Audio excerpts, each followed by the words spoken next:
A dúvida é do sábado, né? Bispo, a Graça perguntou no grupo de mulheres a respeito do sábado. Ela mandou um versículo no grupo de mulheres. Quem quer abrir esse versículo aí? Mas no sétimo dia é o sábado do Senhor teu Deus. Não farás nenhum trabalho, nem tu, nem o teu filho, nem a tua filha, nem o teu servo, nem a tua serva, nem o teu animal, nem o forasteiro das tuas portas para dentro. Êxodo 20:10. Então isso faz parte dos 10 mandamentos. É uma lei de Deus estabelecida com o seu povo, o povo da antiga aliança. Aí vem toda uma série de deturpações cometidas pelos judeus. Havia uma série de leis que eram sobre esta lei em particular. Um rigor, era um determinado número de passos que você podia dar por dia. Você não podia trabalhar, você não podia fazer qualquer coisa boa, inclusive. Você não podia... Tanto que Jesus é acusado pelos judeus de curar no sábado. Ele orou, Deus, digamos assim, curou, e isso já era para eles, você está violando a lei do sábado. Olha, então eles não entenderam o princípio da lei e fizeram desta lei algo que escravizava, algo que era contrário às pessoas, quando o propósito da lei em si é que ela viesse beneficiar as pessoas, proibindo, por exemplo, que um patrão explorasse o seu empregado e fizesse-o trabalhar de domingo a domingo, de sábado a sábado, de segunda a segunda. Essa lei era uma lei que proibia o trabalho para benefício do homem, para que o homem pudesse ter lazer, para que o homem pudesse ter paz, para que o homem pudesse entender que nem tudo depende do homem, nem tudo depende do trabalho dele, que ele pode descansar e saber que Deus, né, quando a gente descansa, Deus também está trabalhando, que é Ele que faz chover sobre a nossa horta, que não adianta a gente também achar que é tudo nosso quando de fato não é. A gente pode trabalhar adoidado, a gente pode fazer tudo que está ao nosso alcance e de repente uma geada, de repente uma praga, de repente um problema, de repente um terremoto. Portanto, a gente precisa ter uma toada na vida. Essa pausa significa nossa dependência de Deus. A gente olha para o Criador e a gente reconhece, confessa que a nossa força vem dele e não está no nosso braço, não está na nossa capacidade. Não... Era uma maneira de nos voltarmos para o Criador e adorarmos a Ele e de termos descanso, de descansar em Deus. Calma, calma, que nem tudo depende de você. Calma, para de achar que é tudo. Você sossega, seja capaz de maneira rítmica, numa semana, um dia parar. Um mandamento benéfico, só que as pessoas transformaram isso numa coisa que escravizava. Então agora eles eram os vigilantes do sábado e ficavam vendo quem é, e com picuinhas, quem é que tinha dado um passo a mais, quem é que tinha feito alguma coisa que não sei o que e tal, e passavam a condenar as pessoas. Um dos motivos que eles levaram Jesus para a cruz, diziam que ele profanava o sábado, porque segundo o rigor e as leis e as regras e tudo mais. Bom, veio Jesus, ele não profanou o sábado coisa alguma. Só que ele cumpriu de acordo com o princípio do sábado. Então, a essência, o princípio em si, foi preservado. Os discípulos de Jesus estavam colhendo espigas. Eles foram matar a fome no dia de sábado. Colher espiga é trabalho. E os judeus, caíram matando. Podia, mas não podia. Tinha que estar tudo. Você não podia cozinhar. Fazer todo um dia antes, né? Você não pode cozinhar. Você não podia cozinhar, você não podia aquecer a comida. Nada, você não podia fazer uma fogueira, não podia fazer nada. Você não pode trabalhar, isso é trabalho, e ninguém podia trabalhar para você. Então você nunca, jamais poderia, se você quiser guardar o sábado, que nem os judeus guardavam, você não pode pegar um ônibus, você não pode pegar o metrô, você não pode usar uma linha telefônica, você não pode acender a luz. É claro, mas porque alguém está trabalhando para você. Para essa luz estar acesa, tem alguém trabalhando e você estaria patrocinando o trabalho de alguém. Quer levar isso a sério, a ferro e fogo? Então essa é a lei. Não trabalha você e não trabalha ninguém para você. A essência do sábado continua válida até os dias de hoje, sabia? A essência dele. Porque ele é benéfico, ele é bom para os homens. Ele é libertador. Só que as pessoas fizeram do sábado algo escravizador. Isso foi uma loucura. descanso, né? É um descanso, paz. Para pensar que a tua vida precisa de um ritmo de trabalho e descanso. De trabalho e descanso. Se você entender esse princípio como algo libertador, algo bom, e algo não apenas bom para você, mas para quem trabalha para você, aquelas pessoas que são da sua firma, da sua empresa, isso é libertador para todo mundo. Faz um bem danado para as famílias, faz um bem para a saúde, faz um bem para a cabeça. Portanto, a ideia do sábado é maravilhosa.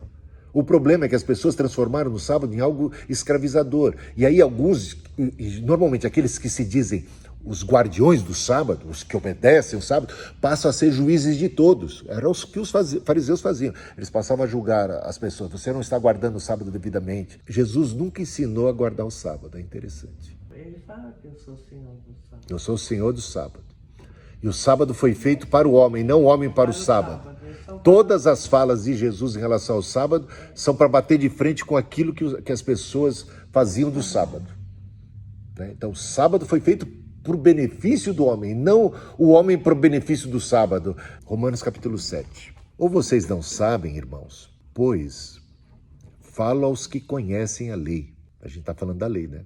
Do sábado, por exemplo. Que a lei tem domínio sobre uma pessoa apenas enquanto ela está viva. Por exemplo, a mulher casada está ligada pela lei a seu marido enquanto ele vive. Mas, se o marido morrer, ela ficará livre da lei conjugal, de modo que será considerada adúltera enquanto o marido estiver vivo, se ela se unir a outro homem. Mas se o marido morrer, ela estará livre da lei e não será adúltera se vier a se casar com outro homem. Assim, meus irmãos, também vocês morreram para a lei,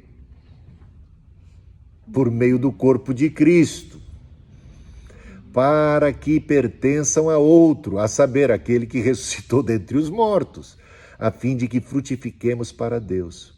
Porque, versículo 6, agora, porém, estamos livres da lei, pois morremos para aquilo a que estávamos sujeitos, para que sirvamos da maneira nova, segundo o Espírito, e não da maneira antiga, segundo a letra. Nós não estamos debaixo da lei do sábado. Os judeus estavam debaixo da lei e entendiam que a salvação se dava através do cumprimento da lei, de toda a lei. Não existe nenhuma pessoa justa capaz de obedecer a lei por inteiro, e se a gente falha no menor dos mandamentos, já estamos debaixo da condenação da lei. Quem é que consegue cumprir a lei o tempo todo e não falhar em nada? E ele diz, e se você falhou no pequeno, no menor de todos, você quebrou a lei. A lei seria um pacote completo de todas elas. Não há um justo. Todos pecaram e destituídos estão da glória de Deus. Nós estávamos mortos nos nossos delitos e pecados, por causa da fraqueza da nossa carne, por causa das inclinações da nossa pecaminosidade humana. Deus viu a nossa miséria e ele enviou Jesus para ser o Cordeiro de Deus que tira o pecado do mundo. O único que cumpriu a lei. Ele morreu no nosso lugar. A pena de morte que estava sobre nós, porque o salário do pecado é a morte, acabou caindo sobre Jesus e ele se tornou o Salvador. O justo morreu no lugar dos injustos, de modo que os justos partilham do destino do justo, que é a salvação. Por graça e misericórdia de Deus, a gente está livre da lei no sentido de não estarmos debaixo dela não ser caminho de salvação. Porque se a gente entender que cumprir a lei é que nos salva, nós estaremos então sendo salvos pelas obras, ou pelos nossos atos, pela nossa obediência, pela nossa própria justiça. E Paulo diz assim, é pela graça que a gente é salvo, não por obras, para que ninguém venha se gloriar. E aí as obras se tornam fruto da salvação e não meio de salvação. A gente é salvo para fazer coisas boas, mas a gente não é salvo porque faz coisas boas. Porque nenhuma coisa boa que a gente pudesse fazer daria para nós o crédito suficiente de entrarmos no céu, dado ao fato de termos já pisado na bola. Paulo está dizendo, então, que nós, nesse sentido, a lei ela era contra nós. Por que a lei é contra nós?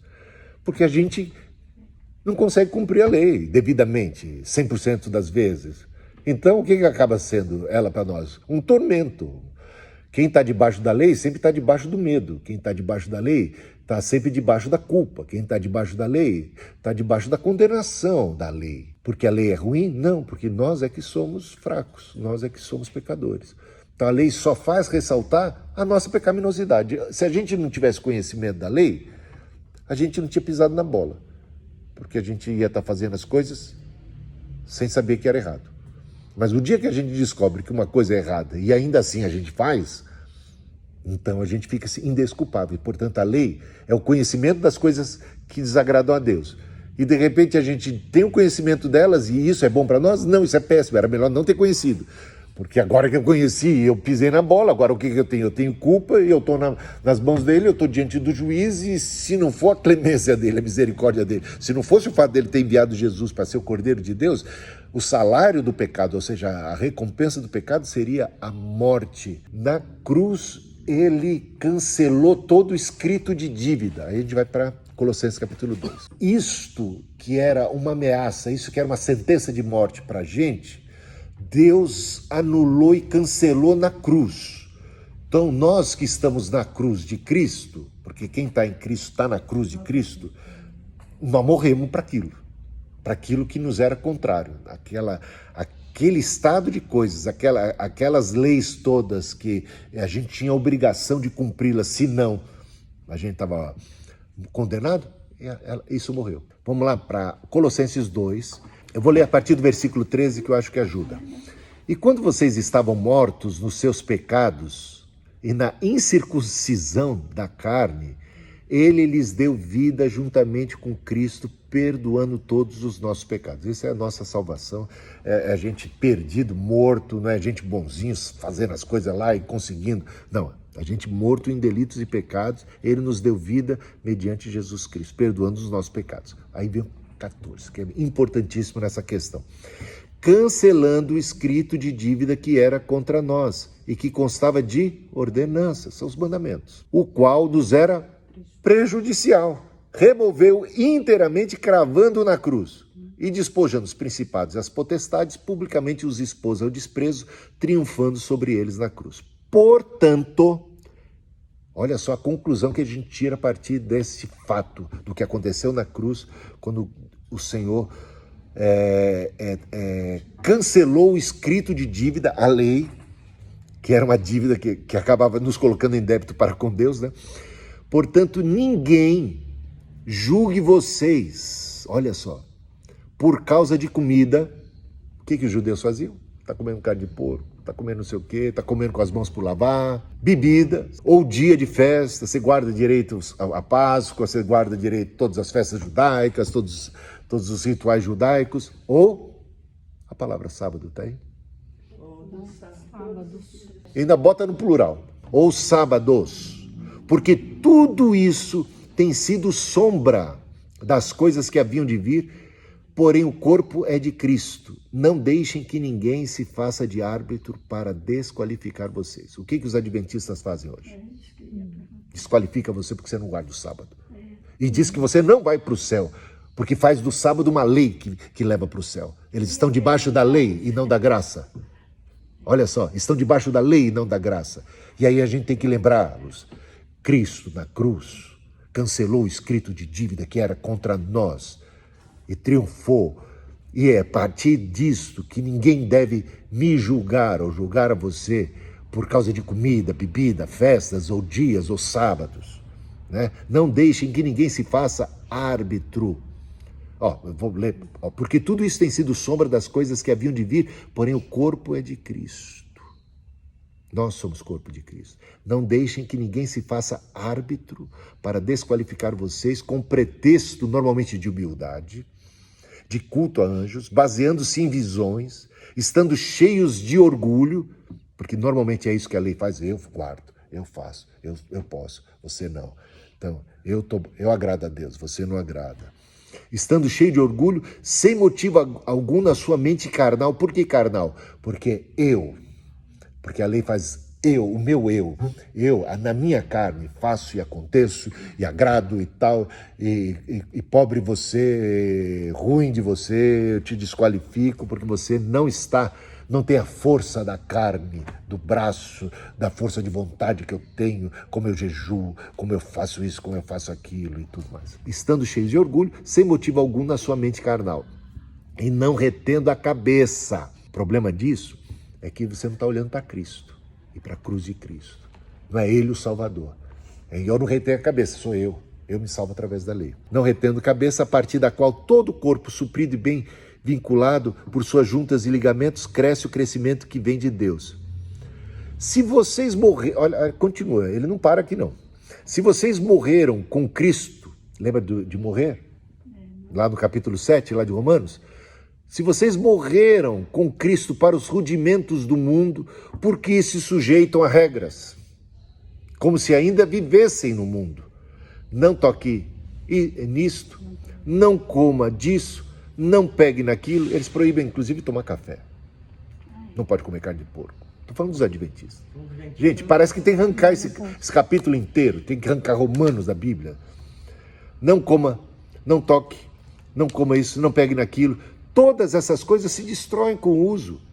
São preceitos e doutrinas dos homens. De fato, essas coisas têm aparência de sabedoria ao promoverem um culto que as pessoas inventam. Falsa humildade e tratamento austero do corpo. Ascetismo, né? Mas elas não têm valor algum na luta contra as inclinações da carne. Portanto, pessoas que normalmente se prendem a esses rudimentos, a essas regras, a essas leis, acabam incorrendo em pecados outros. Orgulho, vaidade e sensualidade. A gente se esconde. Sensualidade. Se esconde atrás de uma foto. É a palavra aqui. Sensualidade. Eles são os mais bonitinhos, os mais arrumadinhos, os mais tudo, né? É. Não é, não estou mentindo. Trabalha a casca, fica boa. Né? Mas às vezes lá dentro, o que Jesus fala em Mateus capítulo 23? Mateus 23 é uma paulada na moringa dos legalistas. As palavras mais duras de Jesus ele as dirigiu aos legalistas, aos religiosos legalistas. Ai de vocês, escribas e fariseus hipócritas, porque vocês dão o dízimo da hortelã, do endro e do cominho, e desprezam os preceitos mais importantes da lei, a justiça, a misericórdia e a fé. Mas vocês deviam fazer essas coisas sem omitir aquelas. Ele não está aí necessariamente contra a prática de uma coisa, mas o problema é que eles ficavam em cima de uma coisa e gostavam de aparecer por causa dela e negavam o principal, a justiça, misericórdia. Jesus até fala, misericórdia quero e não sacrifícios, compaixão, o amor. Aí quando Jesus cura no sábado, eles ficam com raiva. Com raiva por causa da picuinha de ter violado a lei, segundo eles entendiam que deveria ser cumprida. A lei estava acima né? da vida humana, sendo que a lei foi feita para a vida humana. Né? Exatamente. Para a preservação da vida humana. Né? E eles usavam a lei contra a vida humana. Tal era... Eu gosto daquela passagem da mulher que tinha hemorragia, né, 12 anos. Uhum. Ela quebrou a lei. Quebrou a lei. Aham. Bom. Se eu Isso mesmo, tocar bem na lembrado. manta dele, a fé, né, Ela também. não podia nem ter saído. Que a de lei casa. era que não podia Ela tocar. saiu, Que lei não é podia estar na multidão. Ela estava, não podia tocar em Jesus. E ela tocou. tocou. Isso é determinação. E Isso Jesus é não deu empoderada. bronca nela. E Jesus não falou assim, você violou a lei, você está condenada. Não. Você foi salva. É, a tua fé, né? É, isso é Muito bem Jesus. lembrado, hein? Gostei. Muito bom. E até aquela mulher pega em adultério também. A lei dizia que ela devia ser apedrejada. E Jesus contrariou a lei. Sei, também Eu, porém, vos digo, né? Ouviste o que foi dito, olho por olho, dente por dente. Está lá na lei. Eu, porém, vos digo. Jesus veio, um novo mandamento vos dou, que vos ameis uns aos outros. É uma revolução que Jesus veio trazer, né? Então a gente, de fato, não está mais debaixo daquela lei e está debaixo da nova lei, que é a lei do Espírito da vida, do Cristo, do amor. Mas aquelas leis ajudam no comportamento. Se você conseguir lê-las a partir de Cristo, sim. Do espírito dela. Você tem que ler o Antigo Testamento à luz da revolução que Jesus trouxe. Aí fica E da interpretação que ele deu. E daquilo que ele reafirmou da lei.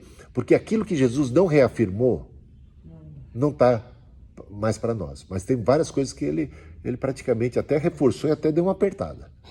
Né? Apertou mais. Deu uma apertada, porque diz assim, ó, não matarás. Ele falou, ó, mas se você já teve a intenção,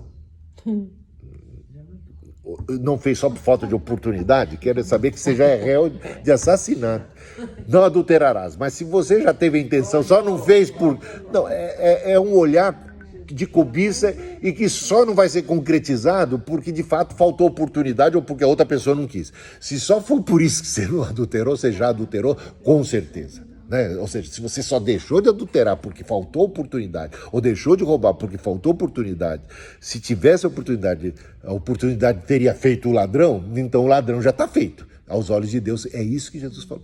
Então ele colocou a coisa, ele deu uma bela apertada nesse ponto, mostrando que a coisa está muito mais lá dentro, né, do que na forma. E a questão da ira, se você se irar com alguém a ponto de desejar matar esse alguém e estiver realmente com vontade de que a morte desse alguém aconteça e disposto a concretizar esse intento, e só não matou porque de alguma maneira alguém te segurou, porque Vai ser preso. foi preso, a polícia chegou, ou porque não teve coragem, ou qualquer coisa assim, então de fato, naquele momento você já era um réu de assassinato. É disso que Jesus, olha como que ele coloca, a coisa fica mais pesada até, por um lado, mas a ideia é sempre do coração. E o que é que norteia, o que é que cumpre a lei? O amor. Então o amor vai fazer com que você ande e agrade a Deus. Né? Então, ele resume tudo nessa lei. Quem ama não prejudica o outro. Quem ama não rouba o outro. Quem ama não trai o outro. Quem ama não quer matar o outro. Quem ama perdoa. Quem ama tem compaixão. Quem ama tem misericórdia. Quem ama exerce paciência. Caminha né? a segunda milha. Caminha a segunda milha. Farta-se de afronta. Prefere sofrer o dano do que causar o dano. Então, esse resumo que Jesus faz numa só frase, ele faça aos outros aquilo que você gostaria que os outros te fizessem, trate como você gostaria de ser tratado, resume tudo que Deus espera de nós. E até mesmo na questão do sábado. Né? Perdoar 70 vezes. Entra o 7 no meio. Tem o 7, que é o da perfeição, né? E quando ele multiplica um pelo outro, ele está dizendo assim, para de contar. Não quer dizer você ser um capacho da outra pessoa. Não, você pode tomar umas medidas cautelares para não cair no engodo, para não ser pisado, enganado e tal. Eu vejo que a ideia é a seguinte, não guarda rancor daquela pessoa. Não guarda rancor, mas também... É que nem meu filho, uma vez, ele era pequenininho, e aí tinha uma econômica muito severa, muito legalista lá na igreja, né? Uma senhorinha. E ela deu-lhe um beliscão de marcar quase a alma da criatura. Meu filho veio... Nossa, Deus, pegou... Antigamente, às vezes, se encontrava cravava, as pessoas cravou. mais... Era muito comum isso aí. Que ele tinha feito alguma coisa errada, sei lá, ou era criancice mesmo, e veio. Aí o Samuel veio, eu tinha o quê? Uns 9 anos de idade, né? Uns 9 anos. Aí ele veio bravo. Pai, fulano de tal fez isso, tal. Aí eu cheguei e falei para ele, olha, filho, tenha misericórdia dela, tal, a situação dela é assim, ela está passando por uma fase difícil e tal. Aí tentei acalmá-lo, né? Mas fica longe dela. Fica longe dela. Passa longe. É meio isso. Ao mesmo tempo você tenta apaziguar o coraçãozinho que está ali por conta e, por outro, dá uma proteção. Você pode se proteger das outras pessoas. Gato escaldado Tem medo de água fria. Você não precisa... Mas eu apanhei disso da professora no primeiro ano. Aí eu levei puxão de orelha. Antigamente era assim. Eu chupava o dedo. Ela pegou e me puxou assim. Verdade. Então, a gente tem, assim, que eu falo do perdão, uma coisa que eu acho que é boa, que até preguei sobre isso esses dias, né? Sobre o perdão. Por exemplo, perdoar não significa restabelecer as relações nos mesmos termos que haviam antes. Por quê? Porque muitas vezes a confiança foi quebrada. Eu perdoo no sentido de que eu não vou ficar... Por exemplo, você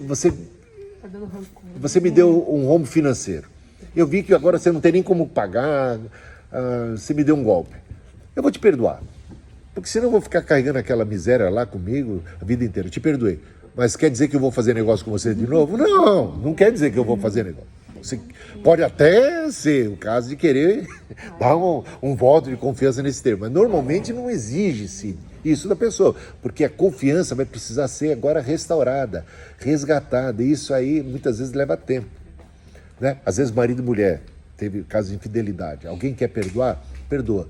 Mas dizer que isso significa que vai confiar do mesmo jeito que confiava antes, não vai. Isso vai ser, está quebrada. Agora, essa pessoa que foi infiel pode recobrar com o passar do tempo a confiança? Pode, mas não vai ser de uma hora para outra.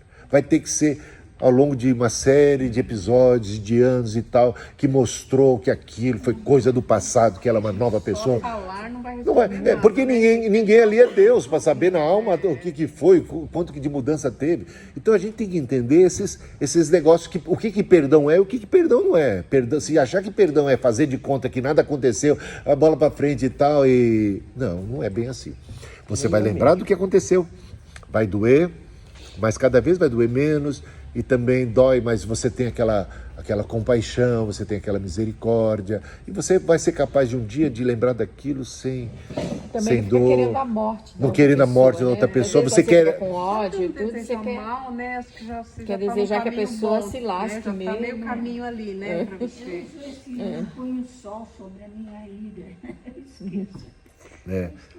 Às vezes a gente Exatamente. até quer que Deus faça justiça, né? Mas você entrega nas Natural mãos de do ser Deus. humano, né? Mas Aconte- é Deus que faz, Acontece não o seguinte, nós. vamos dizer, alguém fez uma coisa muito ruim para você, mas muito ruim. E você descobre que ela não fez só ruim para você, ela fez ruim para outra pessoa, que ela realmente tem um histórico de ruindade, de trapaças, coisas ruins, de maldade, né? Agora, perdoar significa o seguinte, gente, deixa isso para lá, vai viver a sua vida, olha para frente. Deixa essa pessoa também Senão você no fica, canto dela lá. a tua felicidade fica dependendo. Mas não fica lembrando dela também e fica lá remoendo as coisas, porque isso aí não vai...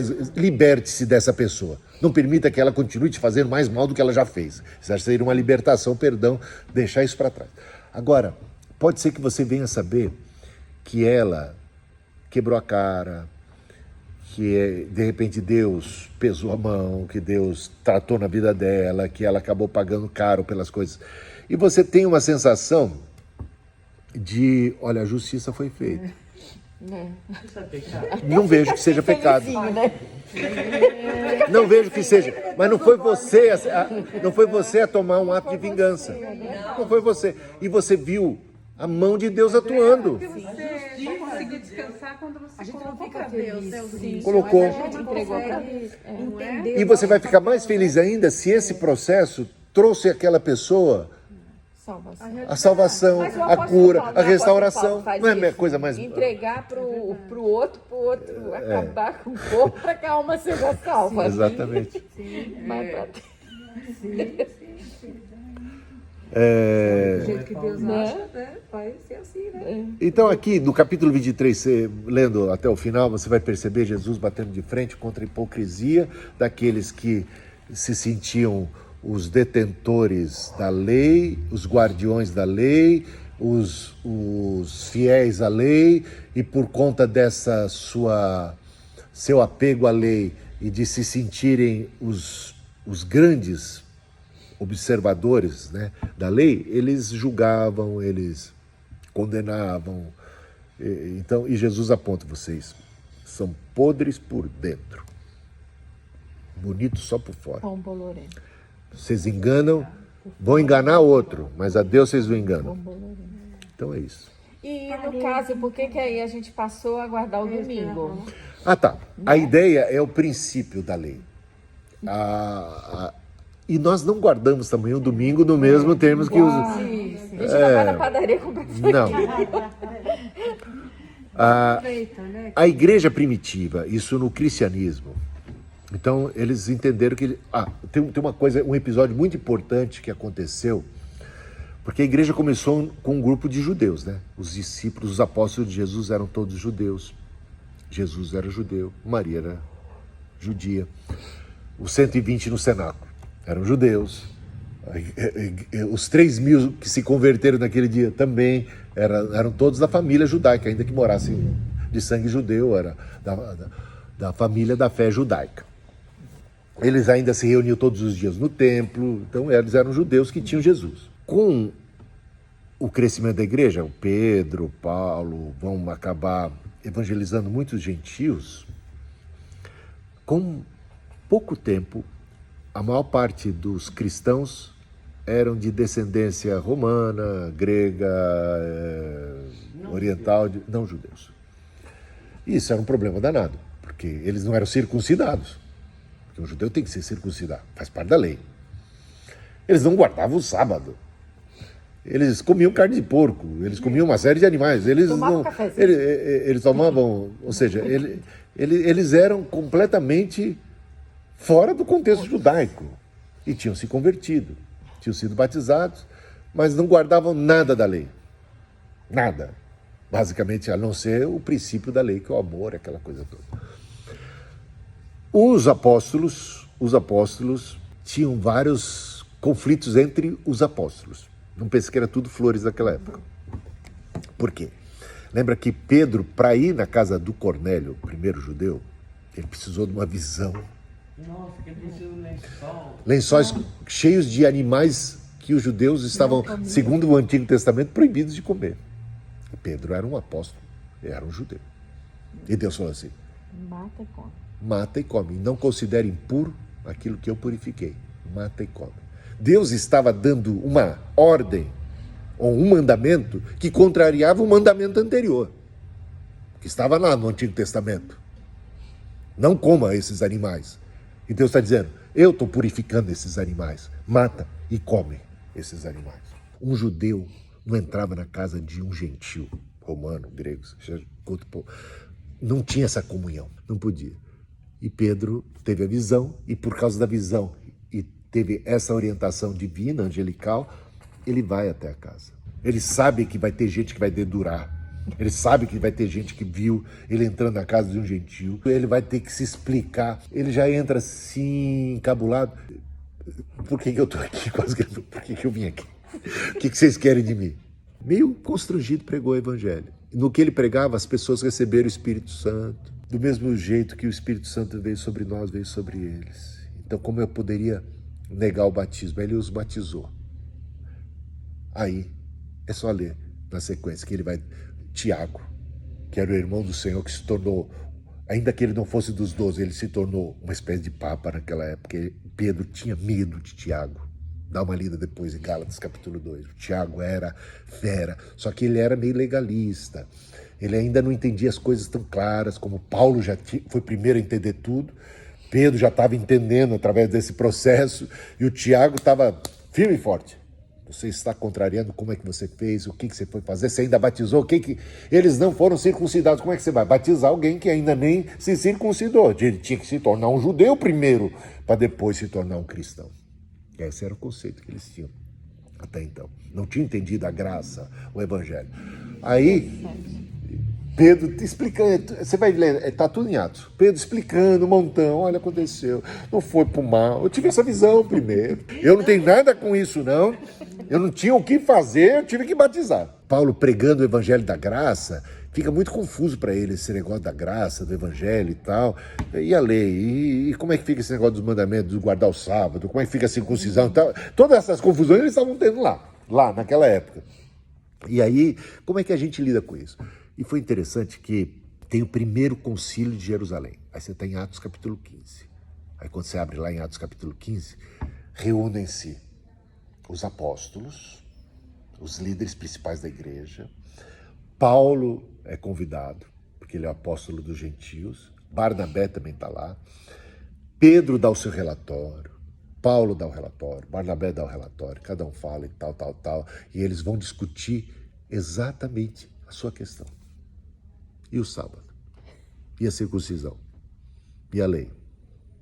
E todos os mandamentos? E a questão de comida? E a questão disso? E aquelas outras coisas todas? O gentil, o que o gentil precisa fazer de acordo com a lei para ser um cristão? Né? Ele está debaixo da lei e Paulo está advogando que não está debaixo da lei, que morreu para a lei, que não tem nada. E aí eles discutem tudo. Aí no final, o Tiago dava a última palavra, mostrando que Tiago era o cara. Ele dá a última palavra. Pedro dá a palavra, fala, é o penúltimo a dizer, e o Tiago vai dar a última palavra. E na última palavra, o Tiago ainda deixa umas coisinhas lá, mas ele fala assim, ó, então tudo bem, não precisa guardar o sábado. Ele não vai dizer nessas palavras, mas fica resumido. Não precisa guardar a lei, não precisa guardar o sábado, não precisa se circuncidar, não precisa nada, mas que fiquem longe da idolatria. Pelo menos isso, né? E da carne sufocada aos ídolos, a sufocada e da idolatria, e umas 3 coisinhas ali, que ele ainda mantém ali, mas vamos embora, livre da lei. E os gentios vão embora. E é isso aí. É muito interessante observar isso. Está tudo lá, tudo escrito. E Paulo fala da circuncisão do coração, Nós né? temos esse aparelho hoje, né? Hoje pra gente já tá mastigado, né? Mas pra eles era difícil. Nossa, mas devia ter sido, né? Uma explosão de conflitos, de posições. Nossa, Jesus. Bem interessante. Em todas as. Você sabe que o Paulo, em Gálatas capítulo 2, eu estou fazendo umas fofocas, mas está lá na Bíblia, tem que fazer as fofocas. Gálatas capítulo 2, Paulo diz o seguinte, que ele não aprendeu nada direto dos apóstolos. Ele tinha uns conflitos lá com os apóstolos. Ele aprendeu tudo com Cristo e que, certa vez, ele estava na presença de Pedro, do apóstolo Pedro, num banquete, comendo com os gentios. E Pedro estava lá. Pedro, quando estava com Paulo e longe de Tiago, ele era mal. Nossa, pá, comendo, comungando. De repente, chega uns da parte de Tiago. Uns da parte de Tiago. Ou seja, pessoas muito amigas, muito chegadas a Tiago. Mas não o Tiago, mas pessoas ligadas ao Tiago que pensavam como Tiago e agiam. Pedro, quando viu que eles chegaram, ele disfarçou, saiu da mesa, fingiu que não estava lá. Ele está... Interessante. Vocês acreditam nisso? Filho do Pedro. Ai, que triste. Eu tenho que contar isso para vocês. Vocês não vão ficar escandalizados, não, né? Mas está lá. A humanidade, né? A humanidade. Ele vai trabalhando.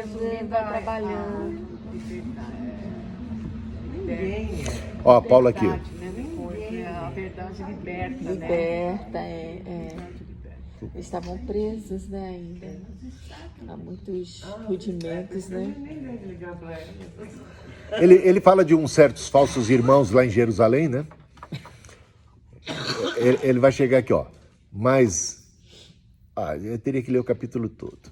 14 anos depois, fui outra vez a Jerusalém, com Barnabé, levando também Tito. Fui em obediência a uma revelação e lhes apresentei o evangelho que prego entre os gentios. Por que ele tinha que apresentar o evangelho que ele prega entre os gentios? Porque o pessoal estava achando que não era evangelho, que era alguma coisa meio libertina. Mas fiz isso em particular aos que pareciam de maior influência em Jerusalém, para não correr ou ter corrido em vão. Mas nem mesmo Tito, que estava comigo, sendo grego, foi obrigado a submeter-se à circuncisão. E isso surgiu por causa dos falsos irmãos que se haviam infiltrado. Portanto, tinha no meio ali falsos irmãos que eram mais judeus do que irmãos mesmo, cristãos de fato. Para espreitar a liberdade. Provavelmente, numa hora que eles estavam tomando banho, os caras foram lá ver se era circuncidado ou não. No caso do Tito, do Timóteo. Para espreitar a liberdade que temos em Cristo Jesus e nos reduzir à escravidão. Paulo é forte, cara. A esses não nos submetemos por um instante sequer. Aí ele não está falando dos apóstolos, está falando de falsos irmãos que estavam querendo que ele se circuncidasse. Para que a verdade do evangelho permanecesse entre vocês. E quanto àqueles que pareciam ser alguma coisa, o que eles foram no passado não me interessa. Deus não aceita a aparência do homem. Esses, digo, que pareciam ser de maior influência, nada me acrescentaram. Pelo contrário, quando viram que me havia sido confiado o evangelho da incircuncisão, assim como a Pedro foi confiado o evangelho da circuncisão, Pois aquele que operou eficazmente em Pedro para o apostolado da circuncisão também operou eficazmente em mim para com os gentios. E quando reconheceram a graça que me foi dada, Tiago, Cefas e João, ele está falando daquele primeiro concílio de Jerusalém, que eram reputados colunas, estenderam a mim e a Barnabé a mão direita da comunhão, a fim de que nós fôssemos para os gentios e eles fossem para a circuncisão. Somente recomendaram que nos lembrássemos dos pobres, o que também me esforcei por fazer. Nada de circuncisão, nada de sábado. Lembre-se dos pobres. Ótimo. Ele era circuncidado. Paulo era judeu, né? Era judeu, né? Quando, porém, aí que vem, quando, porém, Cefas, Pedro, veio a Antioquia, resisti-lhe face a face, porque havia se tornado repreensível. De fato, antes de chegarem alguns da parte de Tiago, está aqui, versículo 12 agora, ele comia com os gentios. Quando, porém, chegaram, começou a afastar-se e, por fim, separou-se, temendo-os da circuncisão. E também os demais judeus se fizeram hipócritas juntamente com ele, a ponto de o próprio Barnabé ter se deixado levar pela hipocrisia deles. Todos os judeus saíram da mesa e deixaram os gentios para lá, porque judeus e gentios não comem na mesma mesa, e isso seria... Coisa, né?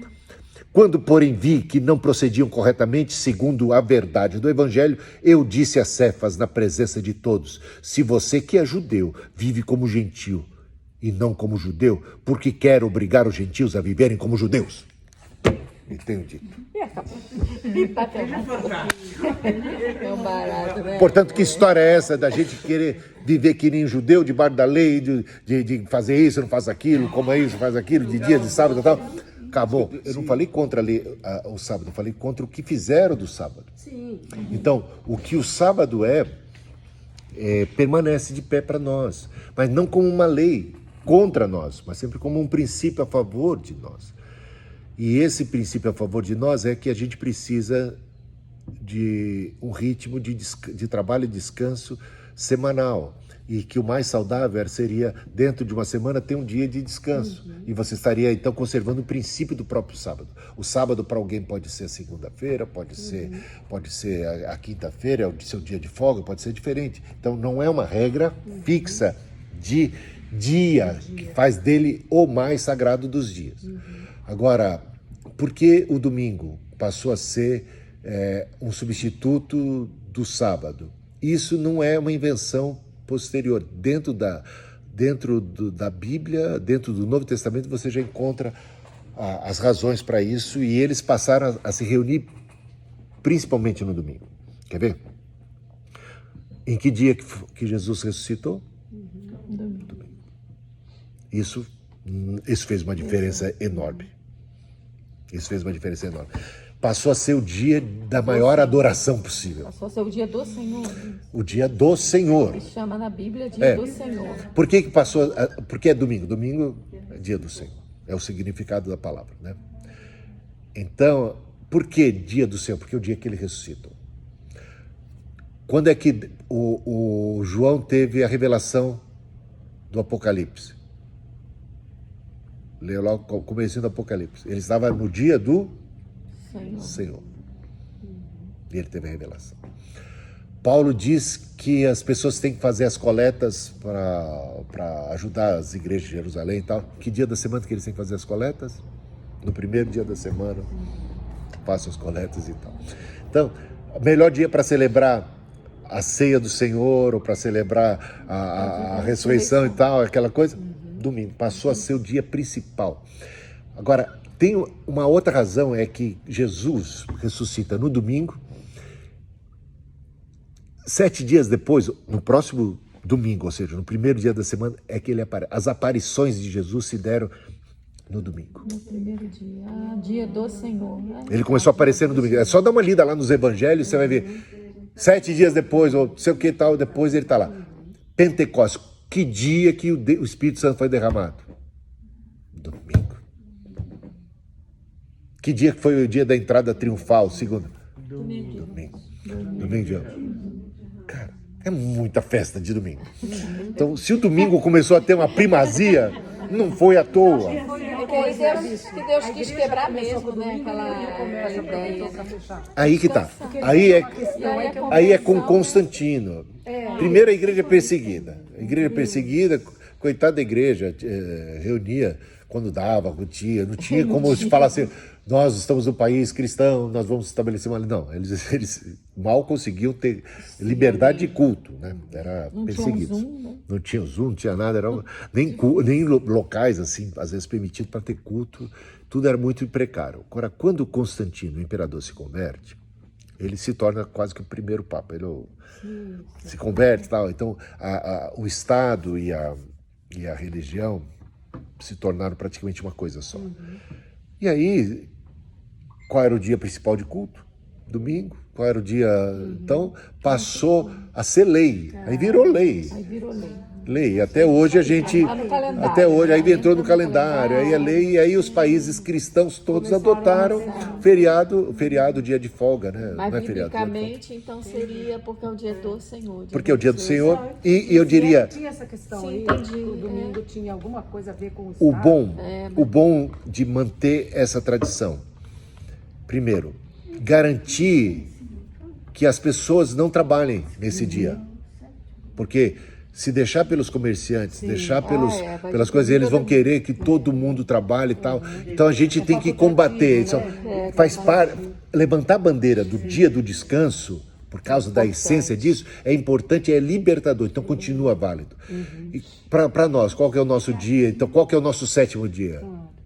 No meu calendário, o sétimo dia é o domingo. É o domingo, né? Eu começo pela segunda, quer dizer, até o nosso calendário já mudou, ele é o sétimo dia.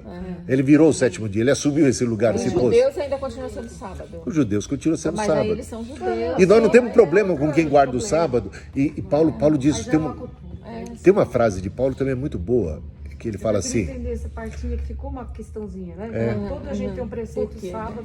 tem gente, Paulo diz assim, tem gente que faz distinção entre dia e dia. E tem cristão que não faz. Quem faz distinção, faz para Deus. Quem não faz, também está fazendo para Deus e está tudo bem. Então, para Paulo é o seguinte, Só não julga todo o dia, outro, né? todo dia é dia do Senhor, tudo bem. Ou tem um dia que eu destaco para ser especial para o Senhor, está tudo bem. Né? Quem faz de um jeito não julga e condena quem faz do outro jeito, quem faz do outro jeito não julga. Quem Nem condena quem colocar faz. como um modo de salvação, né? Se você não guarda o sábado, você não está Sim, salvo. porque aí, né? aí você entrou Aí debaixo já da coisa lei. fica Acho que a feia, gente né? tem que já ter pulado essa parte. Né? Mas tem gente Aí que não entrou pula. debaixo do espírito da lei. É isso aí, gente. Ah, muito bom. Amém. Bem esclarecedor. Bacana, né? Muito bom. bom. Esclarecedor.